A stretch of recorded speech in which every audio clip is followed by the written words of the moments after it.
Satyabhama Institute of Science and Technology, Chennai.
செய்தி டெல்லி மதுபான கொள்கை முறைகேடு வழக்கில் அமலாக்கத்துறையால் கைது செய்யப்பட்டிருந்த டெல்லி முதல்வர் அரவிந்த் கெஜ்ரிவாலுக்கு உச்சநீதிமன்றம் நேற்று இடைக்கால ஜாமீன் வழங்கியதை அடுத்து அவர் வெளியே வந்த நிலையில் இன்று சாலை பேரணியில் பங்கேற்கும் என தகவல் ஒன்று வெளியாக இருக்கிறது. பற்றிய மேலும் விவரங்களை செய்தியாளர் ரமேஷ் கூற கேட்கலாம். வணக்கம் ரமேஷ், இந்த சாலை பேரணியின் முக்கிய நோக்கம் என்ன?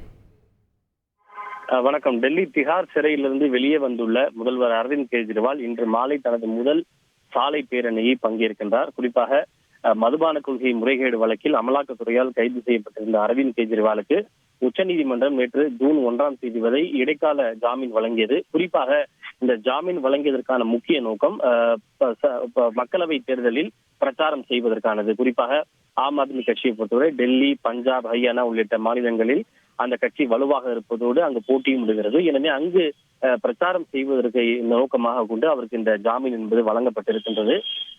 இந்நிலையில் இன்றைக்கு அவர் காலை 11 மணி அளவில் கனாட் பிளேஸ் பகுதியில் இருக்கக்கூடிய ஆஞ்சநேயர் ஆலயத்திற்கு சென்று அங்கு வழிபாடு மேற்கொள்கின்றார். ஏனென்றால் டெல்லி முதல்வர் அரவிந்த் கெஜ்ரிவாலை பொறுத்தவரை அவர் ஒரு ஆஞ்சநேயர் பக்தர். பல சந்தர்ப்பங்களிலே அவர் ஹனுமன் ஆலயத்திற்கு செல்வதை வழக்கமாக கொண்டிருக்கிறார். சட்டப்பேரவை தேர்தலாக இருந்தாலும் சரி, மற்ற மக்களவை தேர்தலாக இருந்தாலும் சரி, ஹனுமன் சாலிசா பாடுவது, ஹனுமன் கோவிலுக்கு சென்று வழிபாடு செய்துவிட்டு பிரச்சாரத்தை தொடங்குவது போன்றவற்றை அவர் வழக்கமாக கொண்டிருக்கிறார்.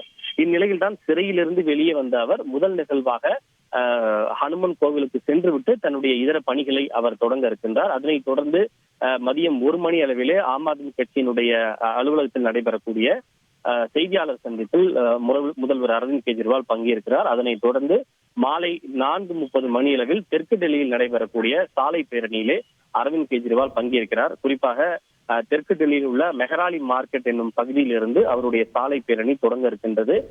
தெற்கு டெல்லியை பொறுத்தவரை ஆம் ஆத்மி கட்சியின் சார்பில் சாகிராம் பகல்வான் என்ற வேட்பாளர் போட்டியிடுகின்றார். பாஜகவின் சார்பில் ரம்பீர் சிங் பிதூரி என்பவர் போட்டியிடுகின்றார். எனவே தெற்கு டெல்லியில் போட்டியிடக்கூடிய ஆம் ஆத்மி கட்சி வேட்பாளருக்கு ஆதரவாக தன்னுடைய பிரச்சாரத்தை தொடங்கும் வகையில் தெற்கு டெல்லியில் நடைபெறக்கூடிய சாலை பேரணியிலே முதல்வர் அரவிந்த் கெஜ்ரிவால் பங்கேற்கிறார். விரிவான விவரங்களுக்கு நன்றி Rameshkumar. Satyabhama Institute of Science and Technology, Chennai.